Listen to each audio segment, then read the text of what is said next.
আমার ঘুরবে লেখা এমন পেয়ার উপর দিছে যে এখনই বাইরে চালাবে আম্মুর টেকালে আছে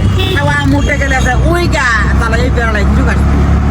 আর কি মাথা শুধু এর কাছে ঘোরা হবলায় এর হাতে ঘোরা হবলায় এরা পুরাই বেদক কি কারণে বেদক এক জায়গাতে আসি শান্ত ভাসতে ভিডিও করবো ছবি টবি তুলবো এমন প্যারা দিছে মানে ওই নাম ফোন দেয় ওই নাম ফোন দেয় সেই নাম ফোন দেয় এত আর কি নাম কিছু এর হাতে দোকাতো বিচ্ছিন্ন করা লাগে একদম একেবারে শেষ কিচ্ছু